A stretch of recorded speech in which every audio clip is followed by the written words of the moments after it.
Miss Mason addresses the importance that Lance has in the lives of his daughters. And I don't think there's any dispute about that. You will hear other evidence of that. He has 2 children. One has Down syndrome. He has played a tremendous role in their lives. And he would like to continue to play that role. And I think that's important. Miss Mason herself believes that it's important for him to assume that role. And again, you will hear about that. You read the letter from Pastor Fields, who indicates that this is a problem in the black community. Fathers not being a part of their daughters' lives. That's not the situation with Lance Mason. He has been heavily involved in his daughters' lives from the beginning, and he will continue to do so after whatever prison term you impose in this case. The second point, noteworthy aspect of the letter from Miss Mason was she talks about the need for aggressive treatment. Mr. Mason not only recognizes the need for aggressive treatment, he has engaged in undergoing aggressive treatment. He has met with a psychiatrist on a weekly basis. He has met with a psychologist on a weekly basis. He has been counseled by his pastor on a weekly basis since this incident occurred. He understands fully, and you have the letters from the psychiatrist and the psychologist and the pastor. He fully understands what he did. You have his statement in the pre-sentence report. He understands what he did. He doesn't understand why he did it. Nobody does.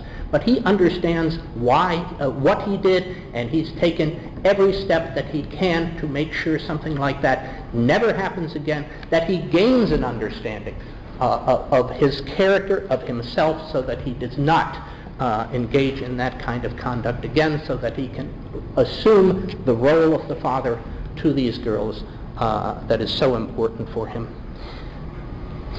Again, with all due respect to the court, whatever sentence you impose today is not going to be the ultimate punishment for Mr. Mason. On August 1st, 2014, this was a man who was well loved in the community, well respected in the community. He was a common pleas judge. He had been spoken of for higher judicial office, possibly even a federal judge. And on August 2nd, in a matter of minutes, all of that went away. He ruined his own life by his conduct here, and that is his greatest punishment. He resigned his judgeship earlier this week. He is no longer going to be a judge. He is going to be sent to a prison where it's possible he will encounter people that he had sent to prison. He is going to be paying an extreme price for what he did, not only for the prison sentence that's imposed, but when he comes out. He's no longer going to be a judge. He's no longer going to have he's going to be a convicted felon. He can never expunge this from his record. It is going to follow him all the days of his life. He is very probably not going to be a lawyer either. So this is going to have a major impact on his life. There's no question about it. And we would ask, in light of all that, considering the conduct, but also considering the character of Mr. Mason, we believe that a minimum sentence is justified in this case. Thank you. Thank you, Senator Anderson. Thank you, Judge.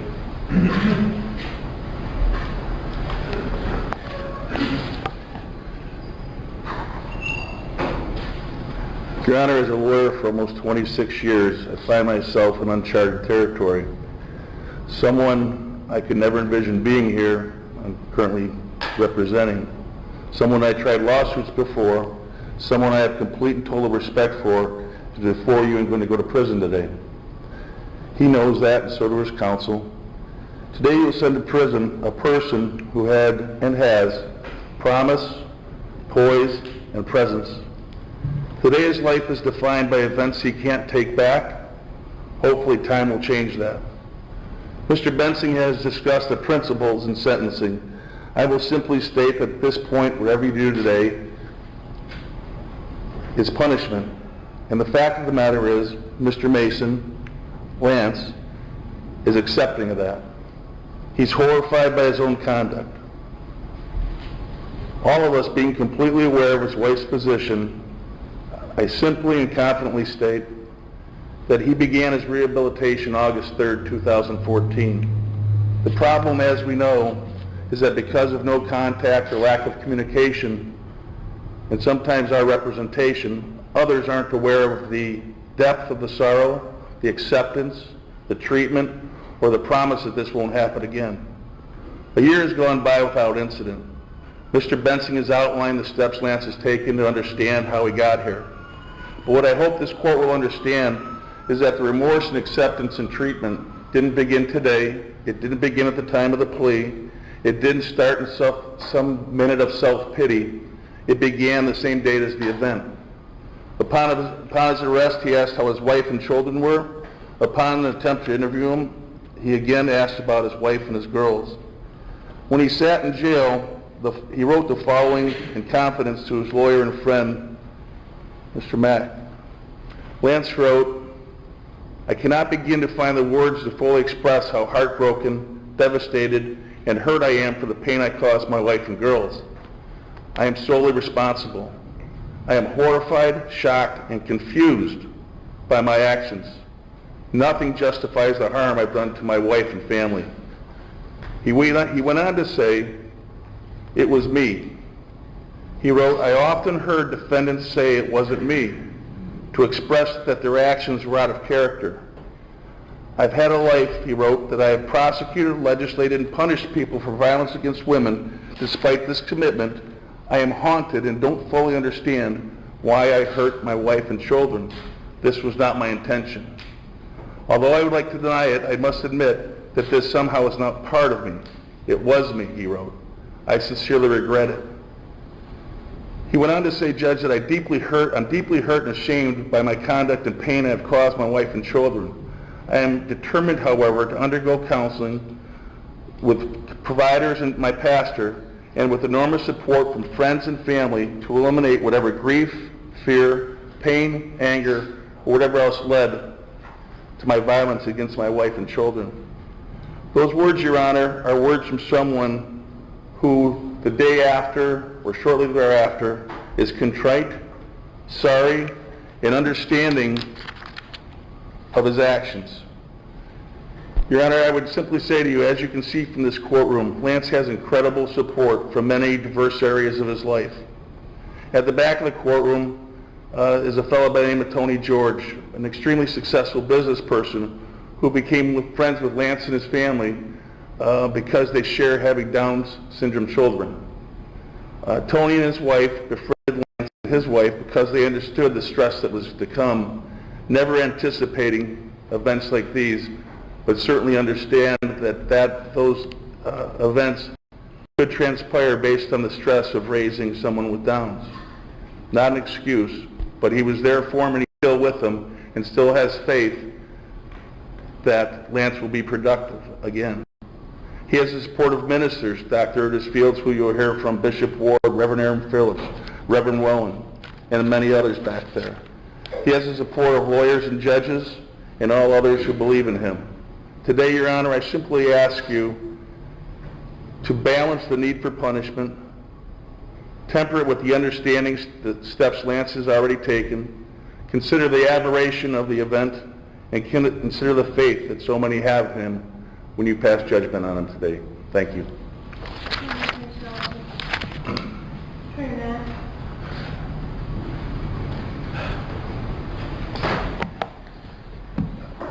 Judge, what happened that day was wrong and inexcusable, and he's going to tell you that. I've known him for almost 30 years. I've never witnessed him in a fight. We were in college together. I never saw him in a fight. I've never seen him encourage violence. We've had conversations about violence. He's against domestic violence. And here we are. You see, the guy that appeared on August 2nd of 2014, I didn't see him that day, and I've never met that guy. That guy who snapped that day, that was a 2-minute creation. He was born that day, and he died that day, but we understand that the damage was done. You see, the day after the incident, I went to the jail to visit him. And while in jail, he was crying. And he asked, how could this have happened? Why did this happen? He said, I hurt my family. And I said to him, we need to get you out of here in a more stable and positive environment. He said, no. Go check on my wife and my kids and make sure that they're okay. That guy who snapped was gone as quickly as he appeared. A guy that I still have yet to meet, but I acknowledge that he existed on August 2nd of 2014. The perfect storm of stressors and his bad decision making created an incident unlikely to reoccur. Look, I still maintain that his behavior was inexcusable. But understand this in the context of mitigation rather than excuse making. His father died in 2009, mom in 2011, he's lost a couple dear friends within that same time frame. His sister makes a revelation regarding his brother, complete shock, and both he and his wife had to deal with a child that required extra care. Anybody in this courtroom that knows Lance Mason, they know that he's at his best when he's being a father.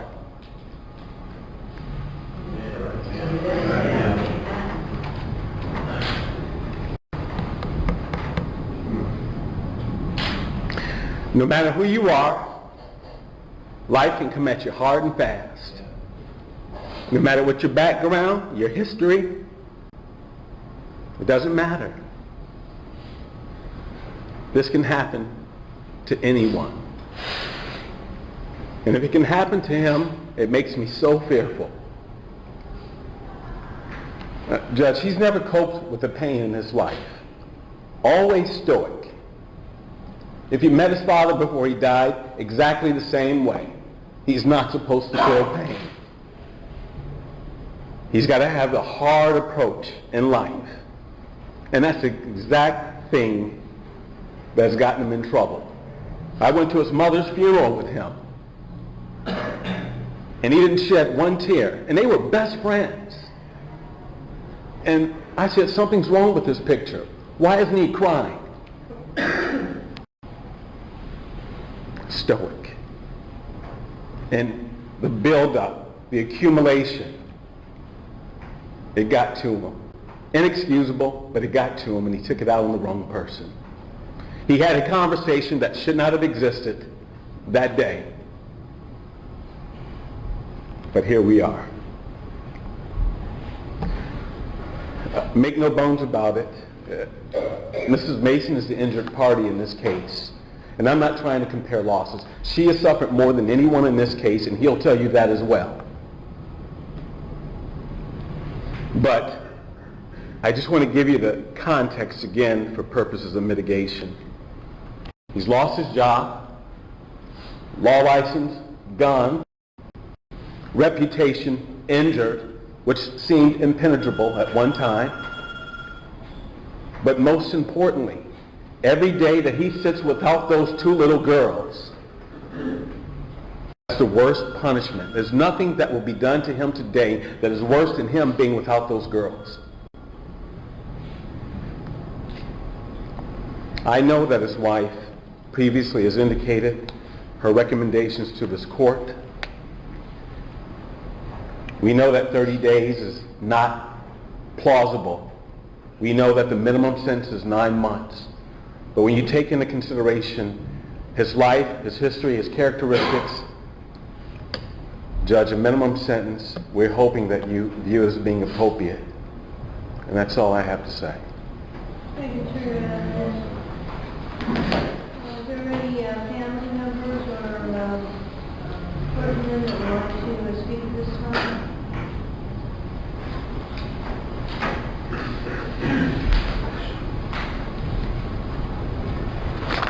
Good morning, Your Honor. Can you tell us your name for the record?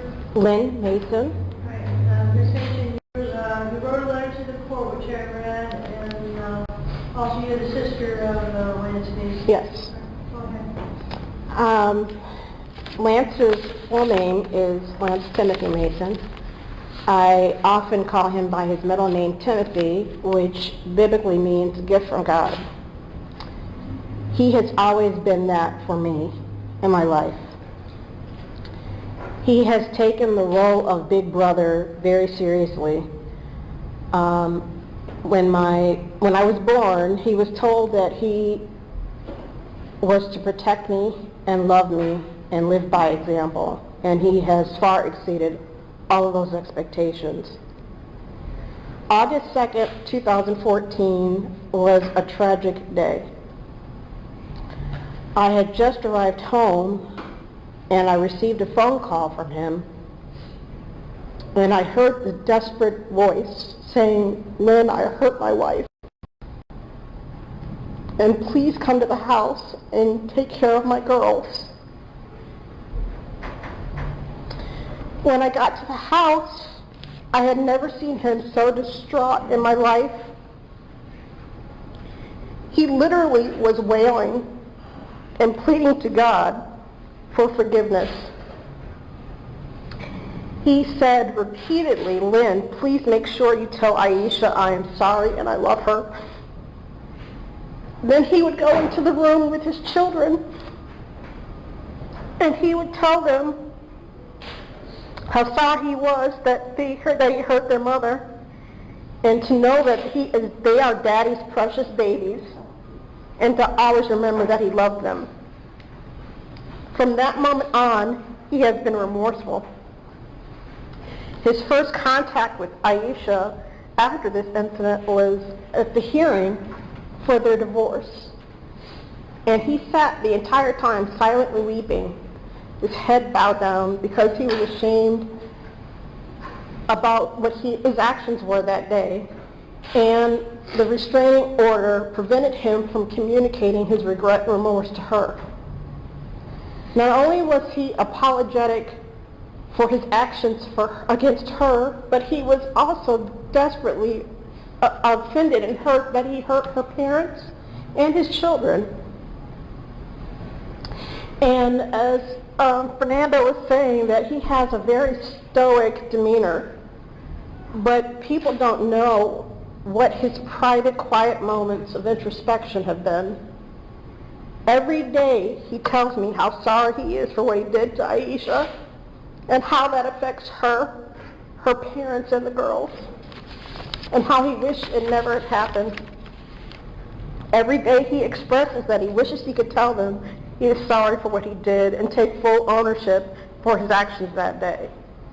He cries and openly admits to me how broken he was emotionally and spiritually to ever have harmed anyone, but especially his wife, and in front of his children. He always says they did not deserve that. He has gone and continues to attend intensive counseling, and I've already seen the personal growth as a result of this counseling. He is more patient, more empathetic, and more understanding. And I just wanted to say one thing to my brother, that Timothy, I love you. And his basic concerns have been Aisha and how she's going to deal with this, the children, and also concerned about me and my health. And I just want you to know I'm going to be okay. Thank you.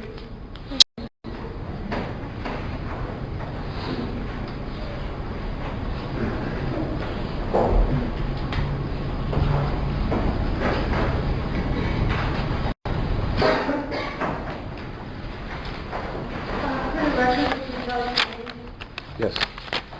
Your Honor, my name is Ernest Fields, pastor of Calvary Hill Church of God in Christ. Yes, because you wrote a letter also on behalf of Lance Mason, which the court has also been. Yes. And you heard a lot about Lance's character and the kind of person that he is. I just want to, if I can, focus on the sincerity, I think, of Lance's not only remorse for what he did, but also for his sincere effort to examine these things and also to correct whatever problems he's having and has had that led to the incident. He's done something that I wish I could get all of my members to do. That is that he called me and arranged for counseling right after he was jailed.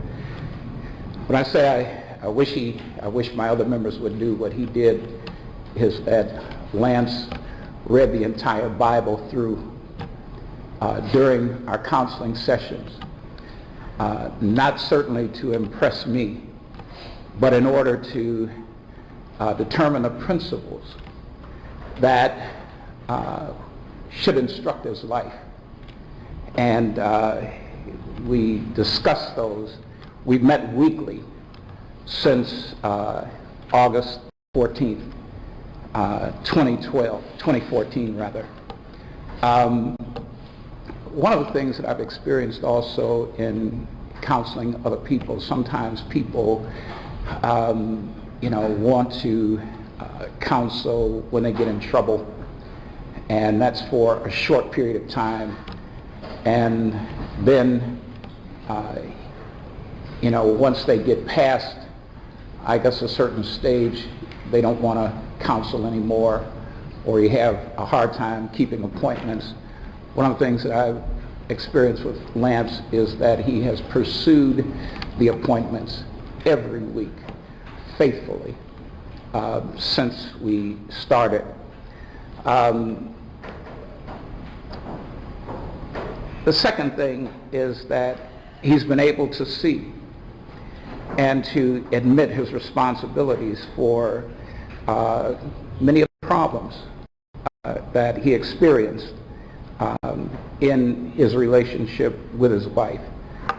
Every married couple that I know has experienced some hardship. But I want to say that Lance has been able to admit his responsibilities. He's been able to be responsible for them, and he's been very repentant. Third, he has expressed a sincere remorse for his actions, not only for the incident resulting in his arrest, but for hurting his wife emotionally during their marriage. We spend much time together with Lance as he's prayed to be forgiven, and for to be forgiven for Aisha's physical and emotional damage. Also to pray for his emotional healing and for Aisha's healing. He also prays for the well-being of his daughters. Fourth, I believe, as it has been testified before, that Lance loves his daughters and he looked forward to their weekly visits, taking time to plan the visits so that they would be visits that would just be in the best interest of the girls. Some might feel that Lance should be punished severely for the things that he did, but I strongly believe that this course would only further the injury to a family that's trying to heal. First, it would deprive the family, Aisha and their daughters, of badly needed income to provide for their care and for the girls' education. Secondly, it would cause the girls further injury as they would be deprived of relationship with their father. In my experience as a pastor, I'm acutely sensitive to the fact that too many families in general are suffering from the lack of involvement of fathers in their emotional and financial support. Often the problem is displayed in emotional problems and dysfunctions in the lives of the children in school and elsewhere. The problem is epidemic in the African American community, where fathers are disproportionately in prison.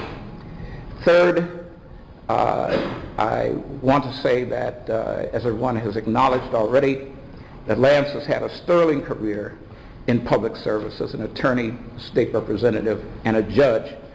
And I believe that this family would be well served by helping to salvage the good that can still come from Lance's life and his involvement with his children and his family. Thank you. Did you want to? I did pop my mind. I'll let everyone, yes, you want to speak, sure, come on up. Good morning, Judge Cosgrove. Hello, would you tell us your name? My name is Bishop Eugene W. Ward, Jr., pastor of the Greater Love Baptist Church here in the city of Cleveland in Cuyahoga County. Let me say from the outset, Judge Cosgrove, thank you for sitting here on behalf of Lance. At the same time, I want to let you know that all of these people here are not just here because we support Lance, and it's not because we're here because we support domestic violence. We're against domestic violence. We understand the issue, and I understand it more probably than anyone else in here because I have been unjustly arrested and brought to court because of domestic violence. So I understand what Lance was going through at his time. When I went to that next day in the Shaker Heights jail, I saw a person that I wasn't familiar with because he didn't look like he normally did when I normally saw him. But because you are here, you've got to make a decision, and we understand that that decision must be made.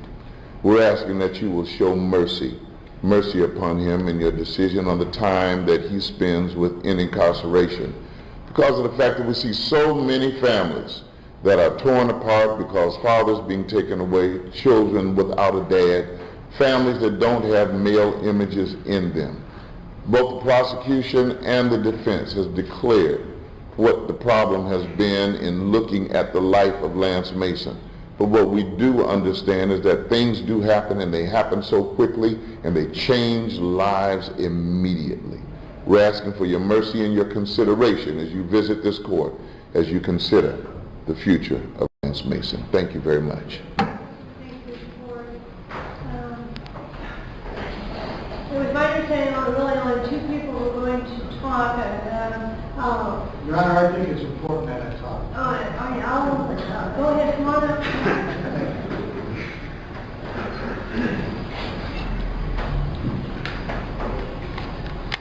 Your Honor, What's your name first? my name is Tony George. Your Honor, Lance and I and his wife and my wife are unlikely friends. I knew Lance politically, not that well, but I picked up the paper one morning and read about his daughter having Down syndrome and the surgeries.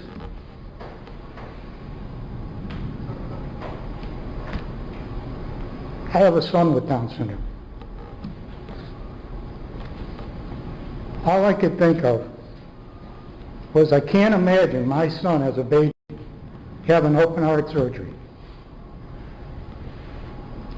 I can't imagine what Lance and his wife were going through.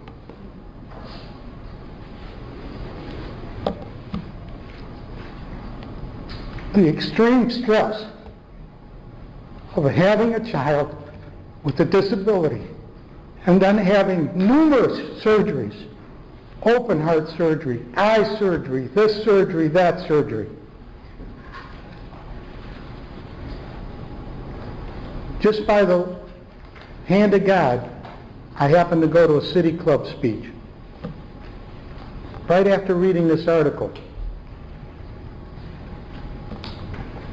I ran into Lance. I went up to him afterwards. Lance, I read about your daughter. I don't know. I'm sorry about that. I don't know if you know I have a son with Down syndrome. And I saw the distress on his face. Fernando says he was concerned about him not crying at his mother's funeral. Well, Lance and I went and had coffee. I saw him cry. I cried with him.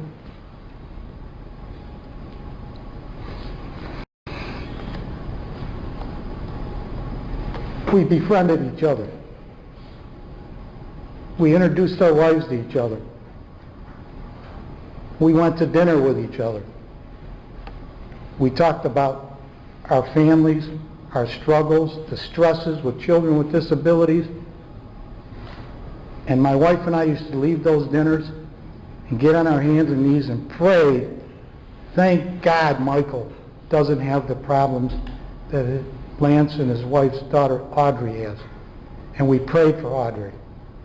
And we saw the stress in their marriage and the difficulties with what they had to deal with this Down syndrome child that had medical problems.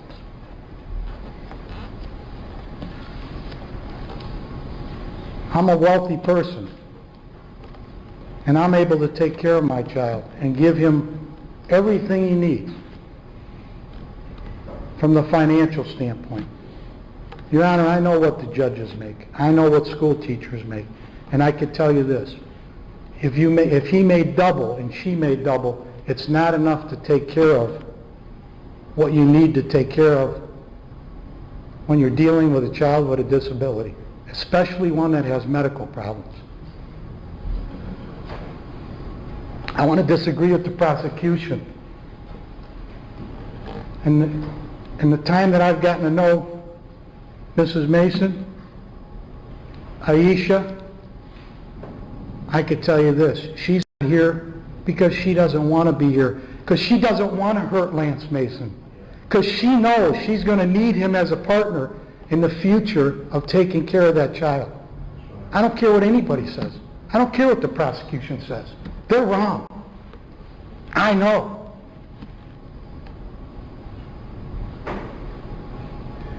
We talk about all these minimum sentences and this guideline and that guideline. Let me tell you this. Here's my opinion, Your Honor. You're the one that has to show courage today. Forget about that minimum sentence. We need him taking care of his two daughters. We need him repairing the damage that's been done to his family. We need him to be a role model and say, here's what I did and here's what I'm going to do moving forward.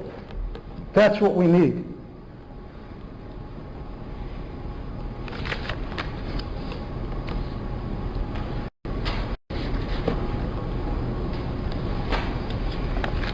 I wish Lance would have brought you a box of chocolates today. That would have been considered bribery. But Lance and his wife started a charity called Audrey's Chocolates. And all that money that they raise goes to Down syndrome causes. And Lance and his wife have co-chaired events with me and my wife for Welcome House, for group homes for Down syndrome people. Lance and his wife has co-chaired an event for the first Down syndrome research center in Ohio at University Hospital over here. We continue to do good things. Lance is so sorry about what happened. I talked to him the following day. The first 15 minutes he was crying on the phone. So whatever happened that day, I'm not making an excuse for it. Either is Lance. He knows he screwed up. But I'm telling you, Your Honor, he's a good person. And he made a big mistake. And I think this justice system is a great system. But I think we need to have common sense when we're doling out the punishment. And I say, Your Honor, give him probation. Give him a chance to repair the damage with his family. Everybody thinks I'm crazy. I'm crazy. But I'm begging you, Your Honor. Thank you. Thank you, Mr. George. The reporter will now hear from Good morning, Your Honor. You know, I'm humbled by the comments of so many people. I can't promise that I won't be emotional, but it's not to curry sympathy. I'm here to be punished today for what I did to my wife and my children. I take the crimes I committed against my wife and my children. I have no excuses. I beat my wife in front of my kids and put them in harm.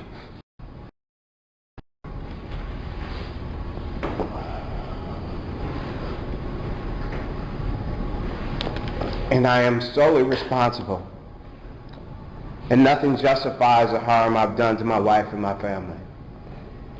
There hasn't been a day that I have not regretted my actions. I was raised to be stoic, especially by my mom and the actions of my dad during challenging circumstances. But in private, there have been many nights on my knees, and I've mourned the harm I've done to my family. I mean, I'm heartbroken and devastated for the pain I caused my wife and the girls, but it doesn't compare to the pain and devastation that I've done to them. And I can't undo that harm or undo what my girls witnessed, and it tears me apart. I struggle to understand my actions. I didn't know I was capable of doing this. I mean, I even bit my wife. I mean, that morning I prayed for my wife and children. I wasn't even going to pick them up for the funeral. And I just went and picked them up because we were sharing a car. But all of my life I fought against this type of brutality that I did to Aisha. When I became a judge, I mean, I wanted to be a judge at some point in my life, but I thought it would be 20 years later because I thought I was too young and didn't have enough experience. But what happened was a crisis in my home, and so I sought to come home to continue to serve the public, but to take care of my parents, my father who had dementia, my mom who had a near fatal heart attack, and also suffered dementia. And I came home to help my wife because our daughter had just been born with special needs. And I didn't realize that I was this broken. I mean, I had no idea. I blamed my wife, but I was broken. I've done everything I know to do to understand why I hurt my wife and children and jeopardize the lives of what I value most, Ava and Audrey. I will continue to do whatever is needed to ensure nothing like this happens again. As people know that I've sought as much treatment as everything I knew to do. I joined 3 groups in the church. I've longed to apologize to my wife and her family. Prior to the plea offer, I told my baby Ava that I told her that I was wrong for hitting her mom and that I was sorry. I failed the public. I failed my wife and my family. I failed my girls, who I've tried to be a good example to and to protect every way I could. I'm probably overprotective. And because of my action, I realized that I've left my wife to raise our daughters alone, to provide for them alone, and it's against everything I've learned and everything I know, and I sincerely regret it. My prayer is that in the future I live a life that will make it possible for Aisha, Audrey, Ava, and all that I've hurt to forgive me. And I'm ready to be punished.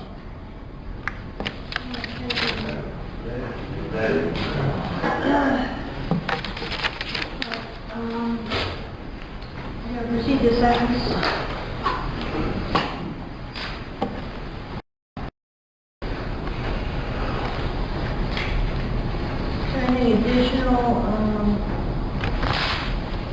Any additional, Mr. Mason, you'd like to say? No, Your Honor.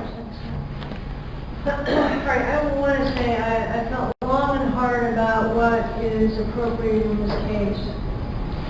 And I want to treat you the same as I would any individual who's in front of me for this type of violent offense.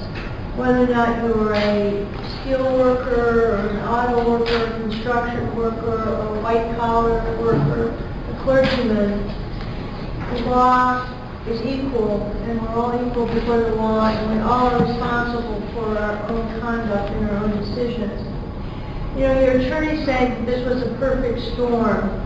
In reading over the volumes of letters and the pre-sentence that had been provided, in some ways it was, in some ways it wasn't.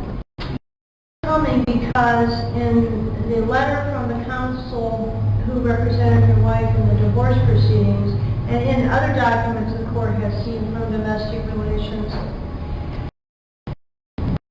she had been asking you to go to counseling for 2 years before you separated in March of 2005. This is according to her and her attorney. On August 2nd, when you asked to get back together with Aisha, all she said was, before you brutalized her, Lance, I want you to get some treatment before we get back together. And at that point, you let loose on her.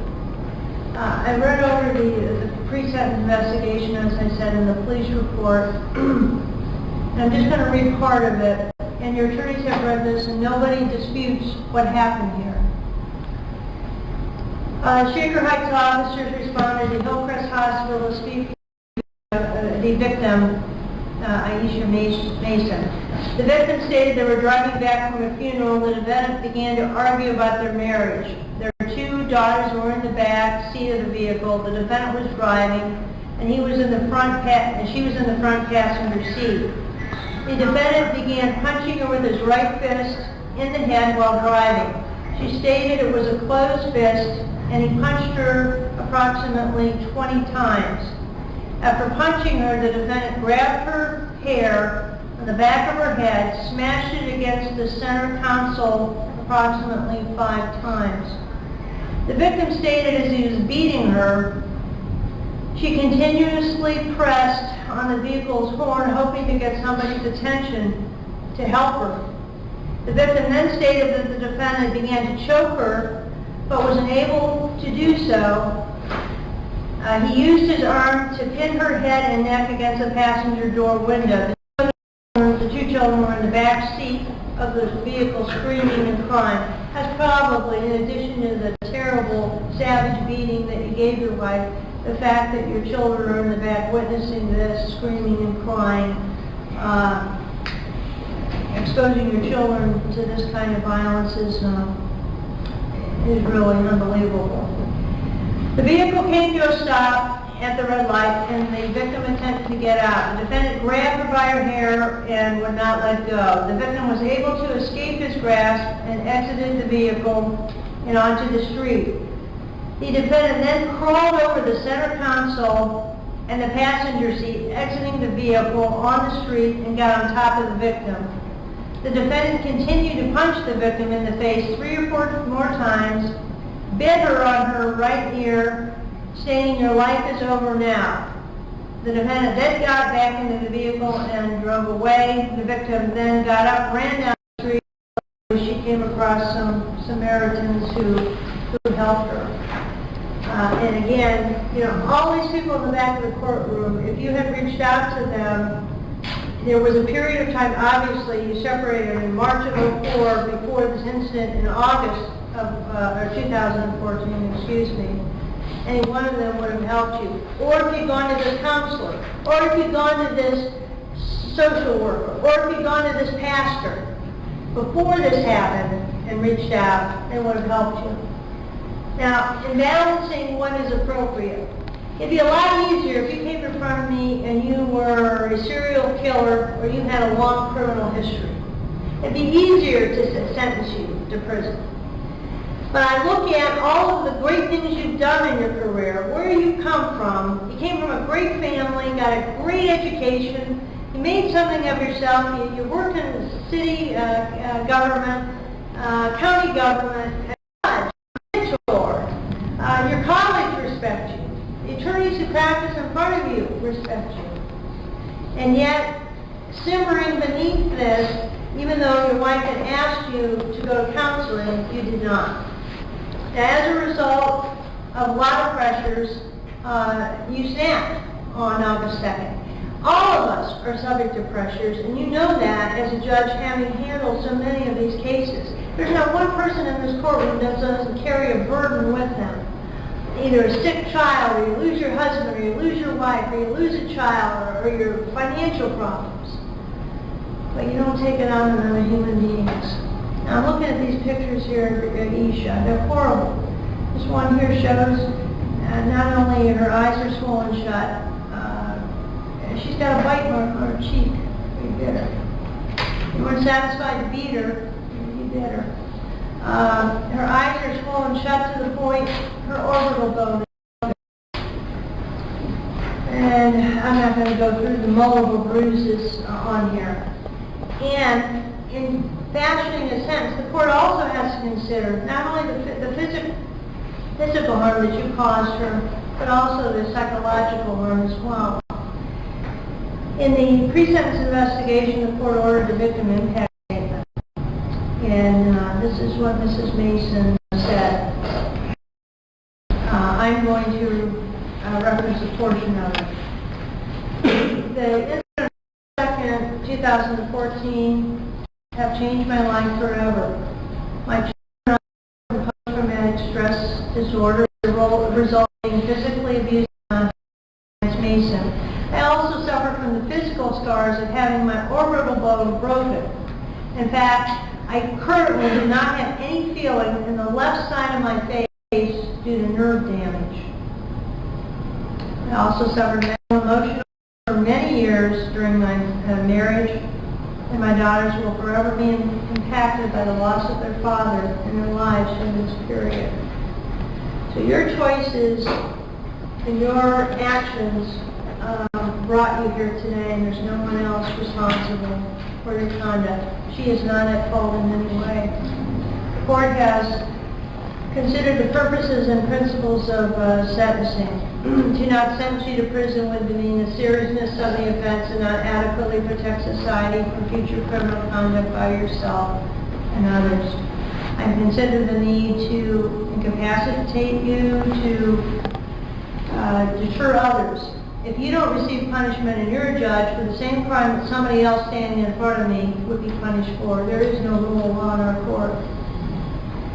I've considered the minimum sentence, however, the court feels based on the brutality of the attack and the other seriousness factors in section 292912, to give you the minimum sentence would demean the seriousness of the offense and not adequately protect society from future criminal conduct by yourself and others.